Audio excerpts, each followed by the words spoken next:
ሰላም ጤና ይስጥልን እንደምን ቆያችሁ ውድ የቤስ ስፖርት ቻናል ቤተሰቦቻችን እንደተለመደው የተለያዩ ስፖርታዊ ጉዳዮችን ይዘን በሰዓታችን ቀርበናል። ዛሬ በተለየ መልኩ ዓለም በጉጉት ስለሚጠብቀው ስለ አውሮፓ ቻምፒየንስ ሊግ የፍጻሜ ጨዋታ በስፋት የምናነሳ ይሆናል። ከዛ ውጭ ሌሎችን በርካታ የምናነሳቸው ጉዳዮች አሉ፣ ግን በዋናነት የአውሮፓ ቻምፒየንስ ሊግ የቡዳፔስት የፍጻሜ ጨዋታ ትኩረታችን ይሆናል።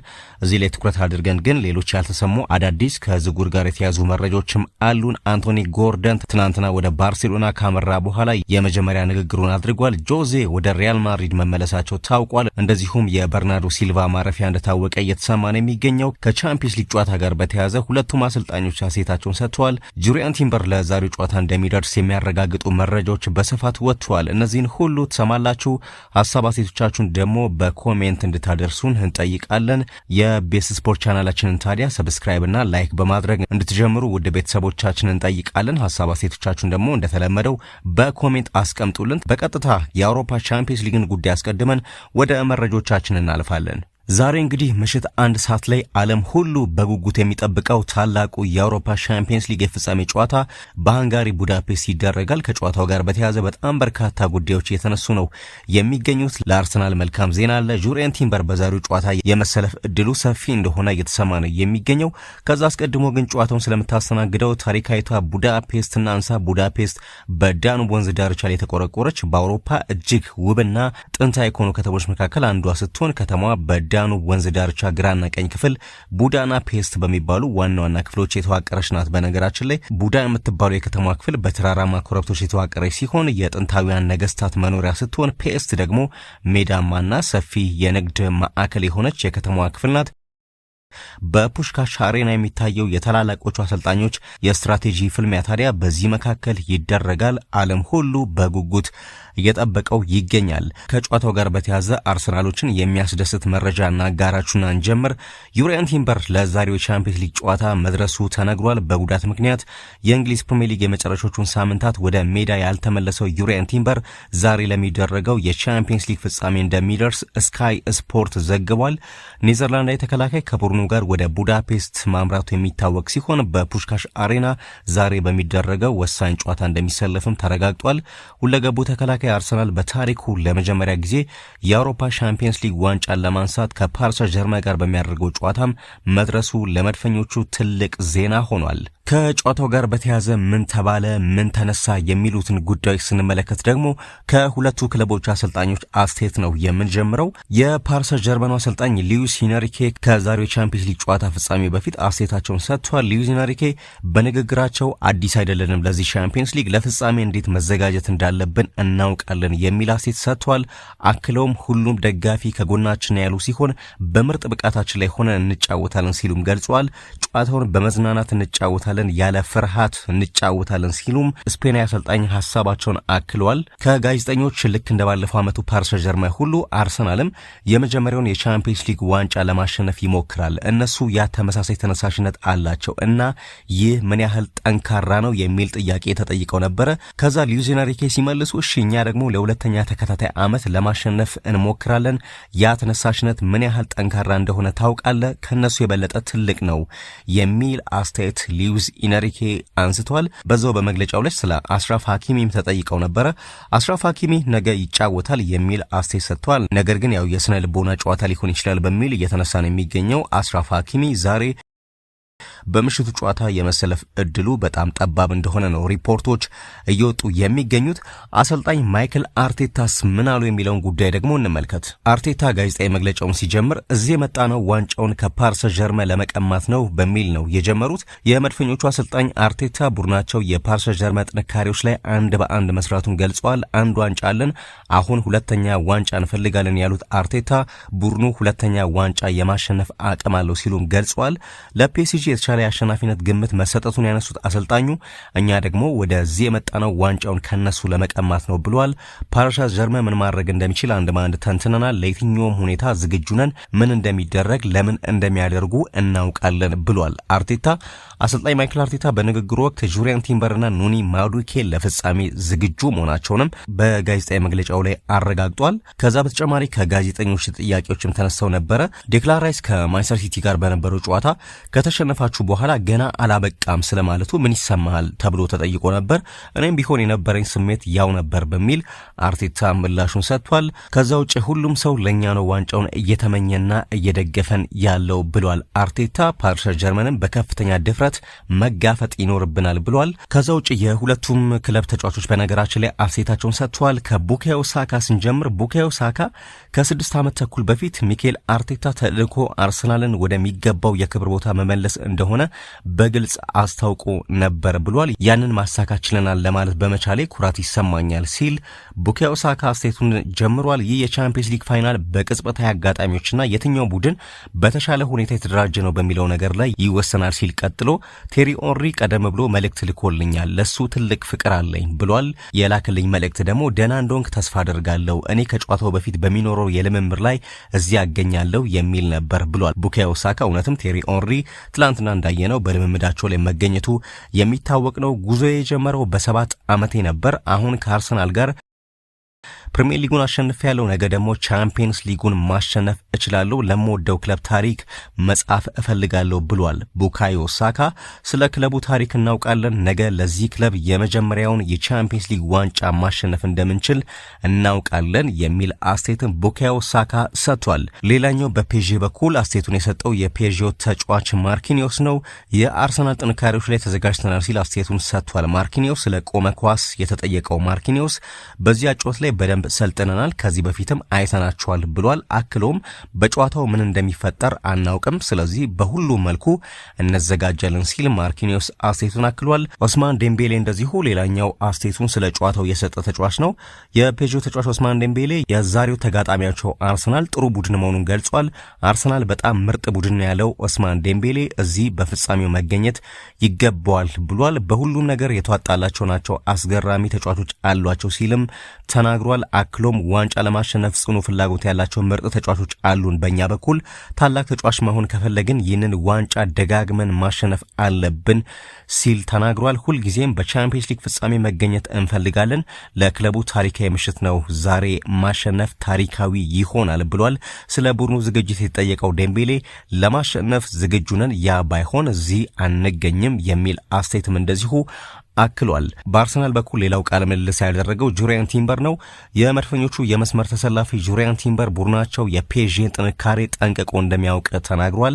አርሰናል ከዚህ በፊት ከፔዤ ጋር መጫወቱን ያነሳው ቲምበር የእነሱን ጥንካሬ እናውቀዋለን ሲል ተናግሯል። አክሎም ፕሪሚየር ሊጉን ማሸነፍ ጥሩ ስሜት ፈጥሮልናል፣ ነገ ለሁሉም ሰው የተለየ ቀን ነው ብሏል። በቆመ ኳስ ምክንያት ስለሚደርስባቸው ትችት የተጠየቀው ተጫዋቹ ይሄ ነገር በፍጹም አያበሳጭንም ሲል ነው የመለሰው። ይሄ የእኛ ጥንካሬ ነው ሲል በስራ ውጤት የመጣ መሆኑ እንደዚሁ ጁሪያን ቲምበር አስረድቷል ማለት ነው። በሁለቱም በኩል እንግዲህ ትናንትና በተጫዋቾችም በአሰልጣኞችም በኩል የተሰጡ አስተያየቶች ይህንን ይመስላሉ። ጨዋታው እንግዲህ በፑሽካሽ አሬና ይደረጋልና መላው ዓለም በጉጉት እየጠበቀው ያለው ጨዋታ ነው። የዛሬ ቻምፒየንስ ሊግ የፍጻሜ ጨዋታ ፓሪስ ጀርመን ከአርሰናል ጋር ምሽት 1 ሰዓት የሚያከናውኑት ጨዋታ በነገራችን ላይ ስታዲየሙ 67155 ተመልካቾችን የመያዝ አቅም አለው። የፑሽካሽ አሬና ስታዲየም ጀርመናዊ ዳኛ ሲቨርስ ደግሞ ይህንን ጨዋታ በመሃል አልቢትርነት እንደሚመሩ ተነግሯል። እንግዲህ መላው ዓለም በጉጉት እየጠበቀው ያለው ጨዋታ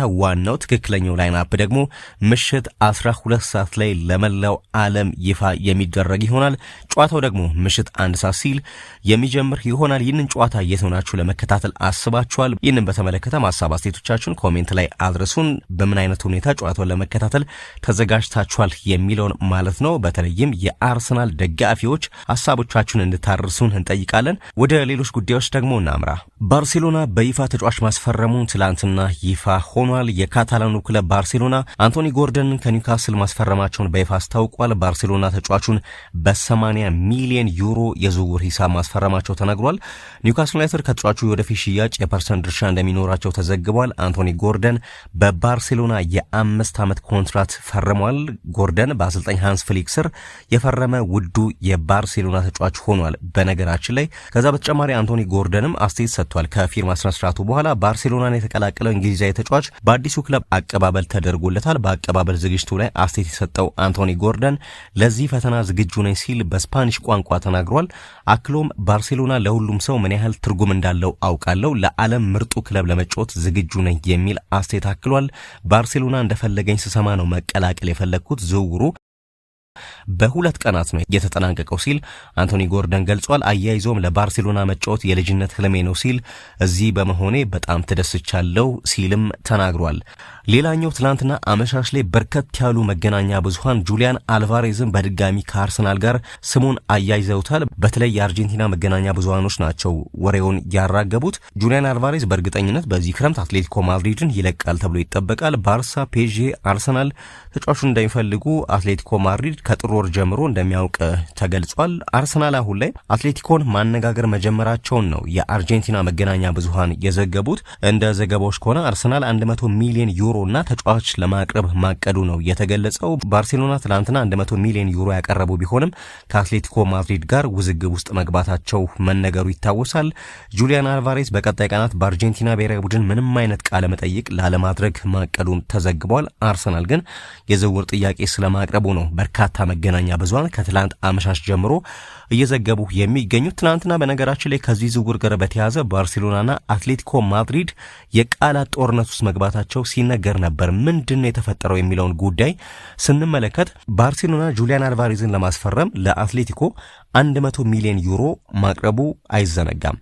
ታዲያ አትሌቲኮ ማድሪድ በበኩሉ እየተፈጠረው ባለው ነገር ደስተኛ እንዳልሆነ ገልጿል። ከደቂቃዎች በኋላ ታዲያ መግለጫ ለጠብቁ የሚል አጭር ጽሑፍ በትዊተር ኤክስ የማህበራዊ ትስስር ገጻቸው አትሌቲኮች አጋሩ። ክለቡ ከደቂቃዎች በኋላ ያልተለመደና በጣም ብዙዎችን ፈገግ ያሰኘ መግለጫ ነው በኤክስ ትስስር ገጻቸው ላይ የለጠፉት። ክለቡ በመግለጫው ማያያዣ የባርሴሎና ተጫዋች ላሚን ያማልና ፔድሪ የአትሌቲኮ ማድሪድን መለያ ለብሰው የሚያሳይ ምስል ተጠቅሟልና ክለቡ ያሰፈረው ጽሑፍም ላሚን ያማልና ፔድሪ አትሌቲኮ ማድሪድን ተቀላቀሉ ሄር ዊጎ የሚል ጽሑፍ ለጠፉ። ለባርሴሎና የዝውውር ጥያቄ አቅርበናል ሲልም ጽሑፉ ይነበባልና አክሎም ለእነዚህ ተጫዋቾች ያቀረብነው 4 የነገ ኮንሰርት ትኬት፣ የኤቢሲ ዓመታዊ ክፍያና 2 ከረጢት የሱፍ ፍሬ ነው። ምላሹን እንጠብቃለን ከባርሴሎና የሚል በጣም በርካቶችን ፈገግ ያሰኘ የቀልድ አዘል መልእክት አትሌቲኮ ማድሪድ አሰራጭቷልና ምን ያህል በጁሊያን አልቫሬዝ ዝውውር ላይ ኮስታራ መሆናቸውን የሚያመላክት ነው በሚል የባርሴሎናን ጥያቄ ደግሞ ማጣጣላቸውን በርካቶች እየተቀባበሉት ነበረ። ግን ይሄ የአትሌቲኮ ማድሪድ የትዊተር ጽሑፍ በጣም በርካቶችን በመላው ዓለም ፈገግ ያሰኘና ያነጋገረ ጉዳይ ሆኖ እስካሁን ድረስ እየተነሳ ይገኛል። ሌላው የጆዜን ጉዳይ እናንሳ። ሪያል ማድሪድ ጆዜ ሞሪኒዮን ዋና አሰልጣኝ አድርጎ ሾሟል። ፖርቹጋላዊው ሰው ከ12 ዓመታት በኋላ ወደ ቀድሞ ክለባቸው የተመለሱ ሲሆን ከሎስ ብላንኮቹ ጋር ለ3 ዓመታት የሚያቆያቸውን ውልም መፈረማቸው ተሰምቷል። አሁን 63 ዓመታቸው ላይ የሚገኙት ጆዜ እንደሚታወሰው በማድሪድ በነበራቸው የ3 ዓመት ቆይታ 1 የላሊጋ ዋንጫን ጨምሮ 3 የሀገር ውስጥ ክብሮችን ማሳካታቸው ይታወቃል። በተጠናቀቀው ዓመት አንድም ዋንጫ ማግኘት ያልቻለውን ማድሪድን ወደ ትልልቅ ክብሮች መመለስ የአወዛጋቢው ሰው ትልቅ ኃላፊነትም እንደሆነ እየተሰማ ነው የሚገኘው። በቀጣይ ከሪያል ማድሪድ ፕሬዚዳንታዊ ምርጫ በኋላ የጆዜ ሹመት ይፋ እንደሚሆን ዘ አትሌቲክ ዘግቧል። መረጃዎቻችንን ስንቀጥል ደግሞ ሌሎች ጉዳዮችንም እንመልከት። ብሩኖ ፈርናንዴዝ አሁንም የተለያዩ ሽልማቶችን ማሸነፉን ቀጥሏል። የማንቸስተር ዩናይትድ የወሩ ምርጥ ተጫዋች በመባል ብሩኖ ተመርጧል። በአሰልጣኝ ማይክል ካሪክ የሚመሩት ማንቸስተር ዩናይትዶች የወርሃ ግንቦት የወሩ ምርጥ ተጫዋቾቻቸውን ይፋ አድርጓል። በዚህ መሰረት የቡሩኖ አምበል ብሩኖ ፈርናንዴዝ የወሩ ምርጥ ተጫዋች ተብሎ መመረጥ ችሏል። ብሩኖ በወሩ ለማንቸስተር ዩናይትድ ባደረገው ጨዋታ 1 ጎል አስቆጥሮ 2 አመሻሽቶ ማቀበሉ የሚታወስ ነው። በውድድር ዓመቱ ለሶስተኛ ጊዜም የክለቡ የወሩ ምርጥ ተጫዋች ሽልማትን ብሩኖ ፈርናንዴዝ ማሸነፍ ችሏል። እንደሚታወቀው ብሩኖ የእንግሊዝ ፕሪሚየር ሊግ የውድድር ዓመቱ ኮከብ ተጫዋች በመባል መመረጡ የሚታወስ ነው። ከዛ በተጨማሪ በፕሪሚየር ሊጉ የአሲስት ሪካርድ ሰብሯል። ከኬቨን ደብሩይነና ከቴሪ ኦንሪን በመሻገር 21 አሲስቶችን በአንድ የውድድር ዓመት በማስመዝገብ አስገራሚ የውድድር ጊዜ ማሳለፉ የሚታወስ ነው። ኒኮላስ ጃክሰንን የተመለከተውን መረጃ ደግሞ እናንሳ። የጀርመኑ ክለብ ባየር ሙኒክ ኒኮላስ ጃክሰን ወደ ክለቡ ቼልሲ መመለሱን በይፋ አስታውቋል። ሴኔጋላዊ አጥቂ ኒኮላስ ጃክሰን በተጠናቀቀው የውድድር ዓመት በባየርን በውሰት ማሳለፉ አይዘነጋም። ባየርን በነገራችን ላይ ተጫዋቹን በቋሚነት የማስፈረም አማራጭ ነበረው፣ ነገር ግን ተጫዋቹን ማቆየት አልፈለጉም። በዚህ ምክንያት ባየርኖች 65 ሚሊዮን ዩሮ ከመክፈል በሚል ለቼልሲ ተጫዋቹን መመለሳቸው ተሰምቷል። ሌላኛው የሪያል ማድሪድን ጉዳይ እና እናንሳ። ሪያል ማድሪድ ዳግም የዓለማችን ውዱ ክለብ ሆኗል። ጥሩ ያልሆነ ጊዜ እያሳለፉ የሚገኙት ሪያል ማድሪዶች የዓለማችን ውዱ ክለብ በመሆን በቀዳሚነት ተቀምጧል። ማድሪድ በአሁኑ ሰዓት 9.5 ቢሊዮን ዶላር ዋጋ እንዳለው ፎርብስ ትላንትና አመሻሽ ላይ ያወጣው መረጃ ያሳያል። ሪያል ማድሪድ ከተቀናቃኙ ባርሴሎና በ2 ቢሊዮን ዶላር በልጦ መቀመጥ ችሏል። አምና ሁለተኛው ውድ ክለብ የነበረው ማንቸስተር ዩናይትድ በ7.2 ቢሊዮን ዶላር ሶስተኛ ደረጃ ላይ ተቀምጧል። ሪያል ማድሪድ ለተከታታይ አምስተኛ ዓመት የዓለማችን ውዱ ክለብ በመሆን ቀዳሚ ሆኗል። የዓለም ውድ ክለቦች እነማን ናቸው የሚለውን ስንመለከት በአጠቃላይ ሪያል ማድሪድ በ9.5 ቢሊዮን ዶላር አንደኛ፣ ባርሴሎና በ7.5 ቢሊዮን ዶላር ሁለተኛ፣ ማንቸስተር ዩናይትድ በ7.2 ቢሊዮን ዶላር ሶስተኛ፣ ሊቨርፑል በ6.2 ቢሊዮን ዶላር አራተኛ፣ ፓሪስ ጀርመን በ5.8 ቢሊዮን ዶላር አምስተኛ፣ ባየር ሙኒክ በ5.7 ስድስተኛ፣ ማንቸስተር ሲቲ በ5.5 ቢሊዮን ሰባተኛ፣ አርሰናል በ5.4 ቢሊዮን ዶላር ስምንተኛ ደረጃ ላይ ተቀምጧል። ቼልሲ 9ኛ፣ 10ኛ ቶተንሃም ተቀምጧል። በነገራችን ላይ የተለያዩ ተቋማት ናቸው የዓለማችን ውድ ክለብ ማን ነው በሚል በተለያዩ መመዘኛዎች መረጃዎችን የሚያወጡት። ይህ ፎርብስ ትላንትና አመሻሽ ላይ ያወጣው መረጃ ነው። ግን ሰሞኑን በወጡት በተለያዩ መገናኛ ብዙሃን ሪያል ማድሪድ ቀዳሚነቱን እንዳስጠበቀ ቀጥሏል። ማንቸስተር ዩናይትድን በተመለከተ በርካታ አዳዲስ መረጃዎች እየወጡ ነው የሚገኙት። ዛሬ ደግሞ የወጣው መረጃ ዩናይትድ የፖርቶን ተጫዋች ዊሊያም ጎሜዝን በክለቡ ለማካተት ውይይት ለመጀመር አንድ የክለቡ ባለስልጣን ወደ ፖርቹጋል መላኩ ሰምቷል። ሆኖም የጣሊያን ክለቦችም ተጫዋቹን እየፈለጉት ይገኛሉ። ፖርቶ በተጠናቀቀው የውድድር ዓመት ካደረጋቸው 34 የሊግ ጨዋታዎች 28ቱን በማሸነፍ በ88 ነጥብ ሁለተኛ ደረጃ ላይ ከሚገኘው ስፖርቲንግ ሊዝበን በ6 ነጥብ በልጦ ማጠናቀቁ የሚታወቅ ነው። የፖርቹጋል ዋንጫንም አንስቷል። ታዲያ በፖርቹጋል ሊግ ብራዚላዊ ቀኝ ክንፍ አጥቂ ጎሜዝ ለፖርቶ በሁሉም ውድድሮች 46 ጨዋታዎችን አድርጎ 13 ጎሎችንና 2 ጎል የሚሆኑ ኳሶችን አሲስት አድርጓል። ክለቡ ከ2022 ወዲህ የመጀመሪያውን የሊግ ዋንጫ እንዲያነሳ ትልቅ እገዛ ያደረገ ተጫዋች ነው። የስፔኑ አስ እንደዘገበው ከሆነ ጎሜዝን ለማስፈረም የሚደረገው ፉክክር እየተጧጧፈ ሲሆን ማንቸስተር ዩናይትድ፣ ባየር ሙኒክ፣ አትሌቲኮ ማድሪድ፣ አርሰናል፣ ኒውካስል፣ ሮማ ብርቱ ፉክክር ውስጥ ያሉ ክለቦች ናቸው። ጎሜዝ ገና የ20 ዓመት ወጣት ቢሆንም ለፖርቶ ስኬት ቁልፍ ተጫዋች የነበረ ሲሆን በፖርቹጋል ካሉ ታዳጊዎች አንዱ መሆኑም ታላላቅ ክለቦች እሱን ለማስፈረም እንዲረባረቡ አድርጓል። ሪፖርቱ እንደሚለው ማንቸስተር ዩናይትድ፣ አርሰናል፣ ኒውካስልና ሮማ የክለባቸውን ተወካዮች ወደ ፖርቹጋል በመላክ ስለ ተጫዋቹ የዝውውር ሁኔታ ማጣራት መጀመራቸው ነው የተነገረው። ለተጫዋቹ ከፍተኛ ፍላጎት ቢኖርም እስካሁን ግን ይፋ ጥያቄ ያቀረበ ክለብ የለም።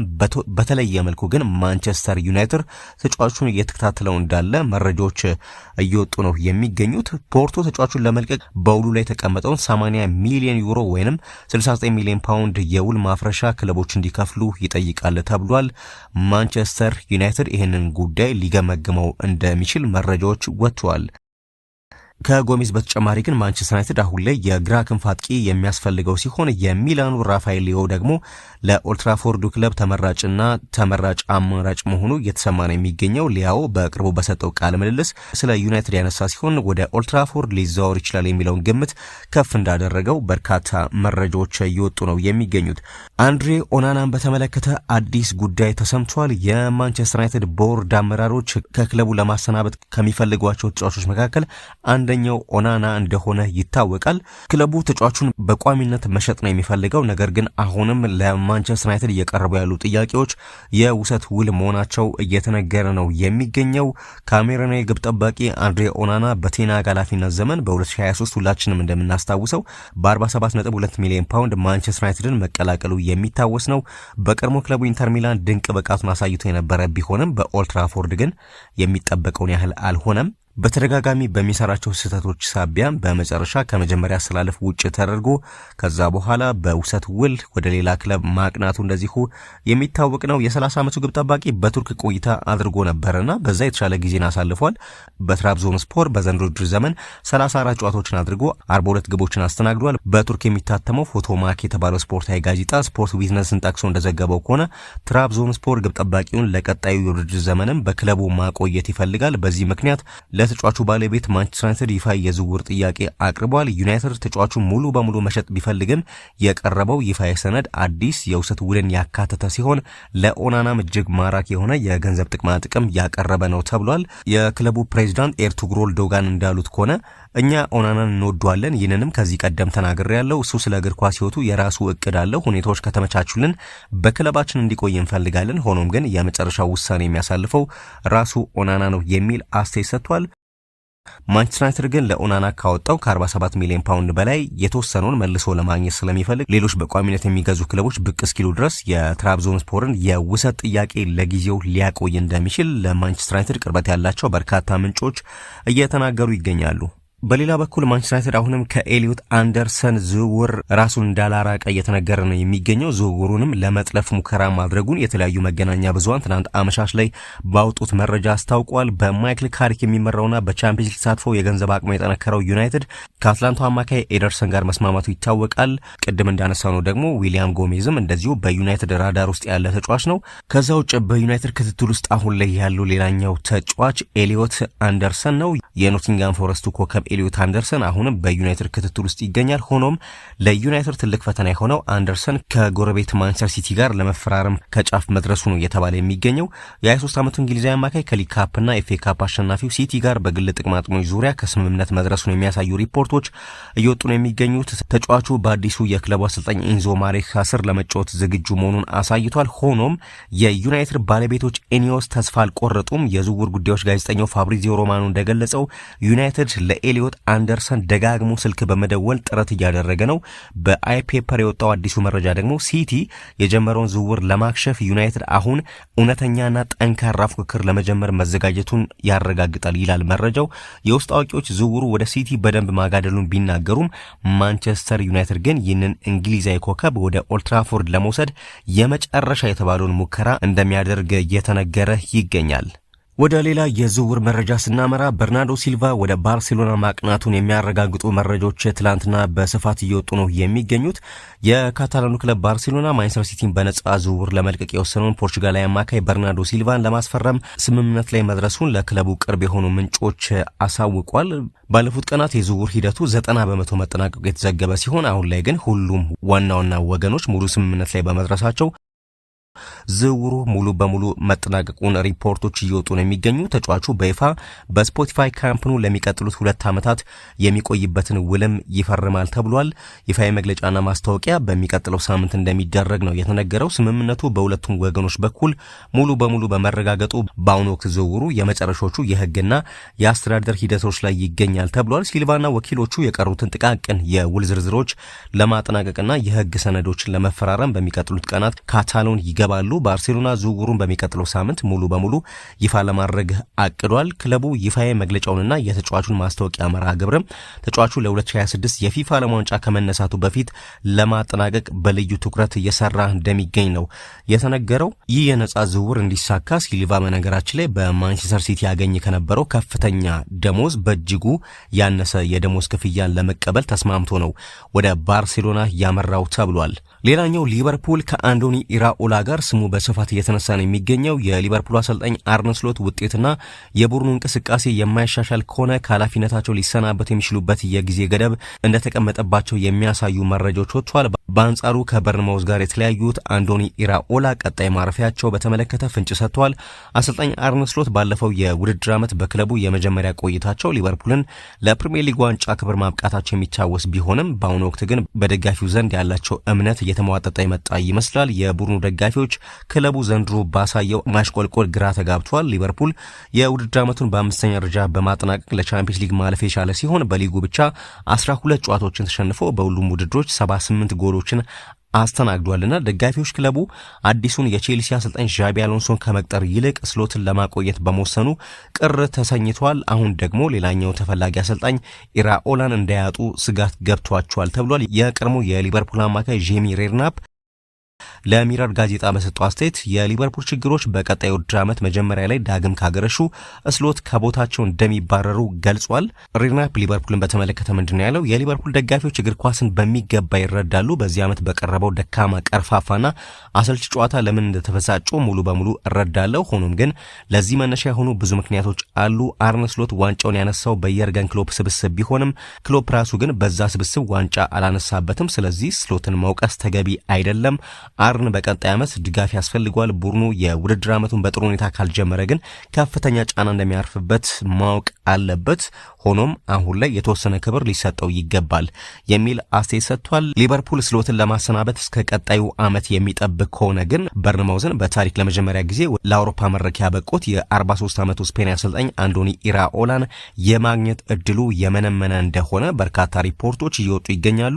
ከዛ ውጭ እንደ ስካይ ያሉ መገናኛ ብዙሃን ደግሞ ኢራኦላ ከክሪስታል ፓላስ የተሻለ ትልቅ ክለብ መረከብ የሚፈልጉ ሲሆን ሊቨርፑል እና ቫየር ሊቨርኩሰን ደግሞ ምርጫዎቻቸው ናቸው የሚሉ ሪፖርቶችን እያወጡ ነው የሚገኙት። ስለዚህ ሊቨርፑል በቀጣይ ከአርነ ስሎት ጋር ሊቀጥል ይችላል፣ አሊያም አንዶኒ ኢራኦላን ሊሾም እንደሚችል የሚያሳዩ ሪፖርቶች በስፋት እየወጡ ይገኛሉ።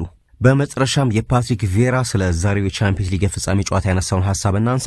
ፈረንሳዊ የቀድሞ ተጫዋች ፓትሪክ ቪዬራ ከአርሰናል ውጪ ፓሪስ ጀርመንን ማሸነፍ የሚችል ክለብ የለም በማለት ተናግሯል።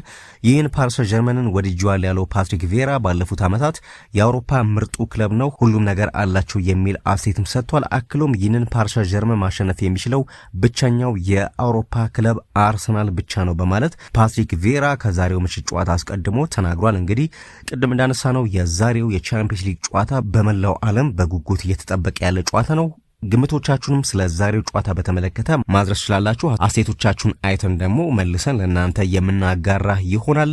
ከቤስ ስፖርት ለሰዓቱ ያዘጋጀናቸው ስፖርታዊ መረጃዎቻችን እነዚህን ይመስላሉ። ስለ ተከታተላችሁን እጅግ አድርገን እናመሰግናለን። በያላችሁበት መልካም ጊዜን ተመኘን።